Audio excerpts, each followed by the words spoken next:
नमस्कार। आपका crime story में बहुत बहुत स्वागत है। एक भयावह अपराध की कहानी का जिक्र करेंगे इस क्राइम स्टोरी में। लंदन में चौहान परिवार का हत्याकांड। सन 2003 में लंदन, इंग्लैंड में से एक भारतीय परिवार की क्रूर हत्या ने न केवल ब्रिटेन बल्कि पूरी दुनिया को झकझोर कर रख दिया। यह चौहान परिवार की त्रासदी थी जिसमें 5 लोग, अमरजीत चौहान, उनकी पत्नी नैन्सी, उनके 2 बेटे रविंदर, देवेंद्र और नैन्सी की मां चरणजीत कौर की हत्या कर दी गई। इस जघन्य अपराध के पीछे का मकसद था वित्तीय लालच और एक आपराधिक साजिश जिसका उद्देश्य अमरजीत के फल फूल रहे फ्रेंट व्यवसाय को हथियाना और उसे मादक पदार्थों की तस्करी के लिए इस्तेमाल करना था। इस वीडियो में हम इस मामले की विस्तृत जानकारी आपको देंगे, जांच प्रक्रिया के बारे में बताएंगे और उसके परिणामों पर प्रकाश डालेंगे। उससे पहले हम आपसे रिक्वेस्ट करते हैं कि आपने अभी तक हमारे चैनल क्राइम स्टोरी को सब्सक्राइब ना किया हो तो प्लीज़ चैनल को सब्सक्राइब कर लें।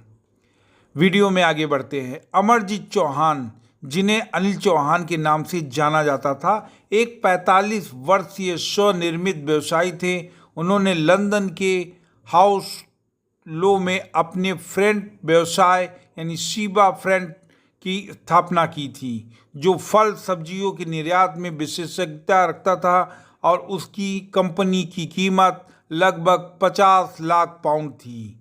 अमरजीत की 24 वर्षीय पत्नी नैन्सी एक समर्पित गृहिणी थी जो अपने 2 छोटे बच्चों 18 महीने के देवेंद्र और 8 सप्ताह के रविंदर की देखभाल करती थी।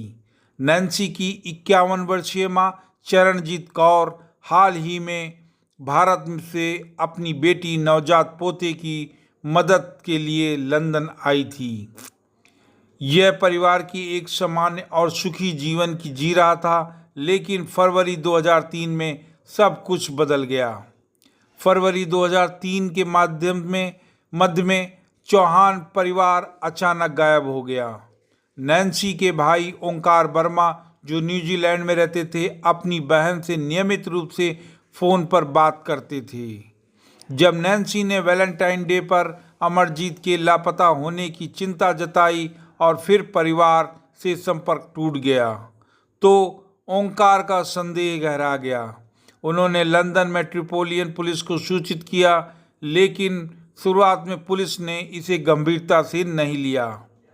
पुलिस का मानना था कि यह परिवार शायद भारत लौट गया हो, क्योंकि यह प्रवासी परिवारों के बीच की असामान्य नहीं था।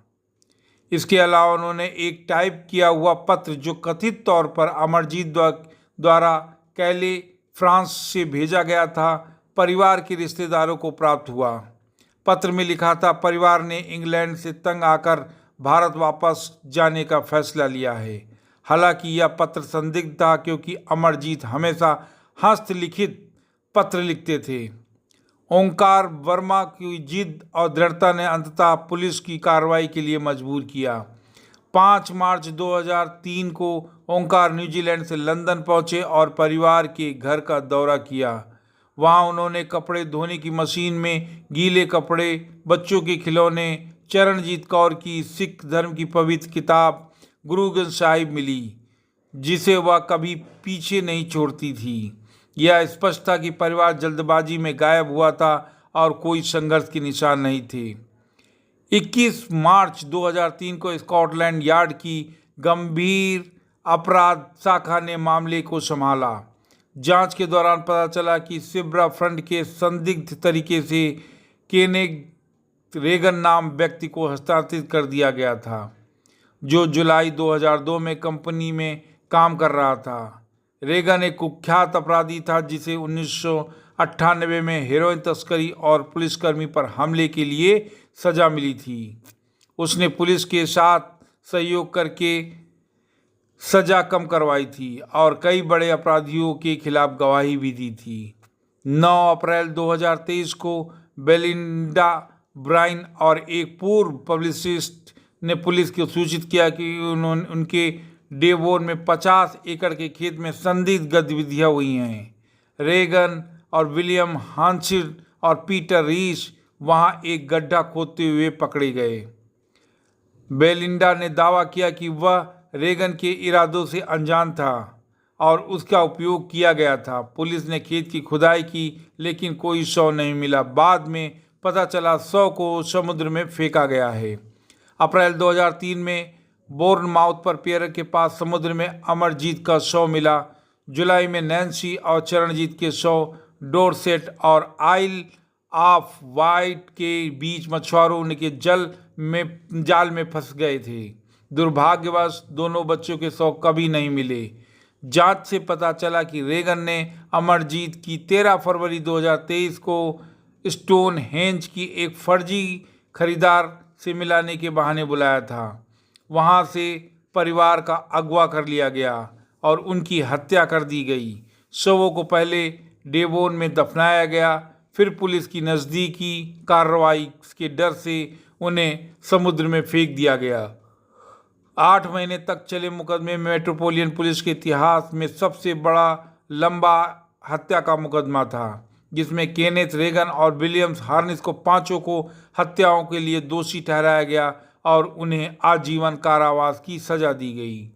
पीटर रीस को अमरजीत की हत्या के लिए दोषी ठहराया गया और 23 साल की न्यूनतम सजा मिली। जज स्टीफन मिशेल ने अपराधियों को अद्वितीय रूप से भयानक और प्रतिभाशाली झूठे करार दिए। ये वीडियो आपको कैसी लगी हमें जरूर बताएं।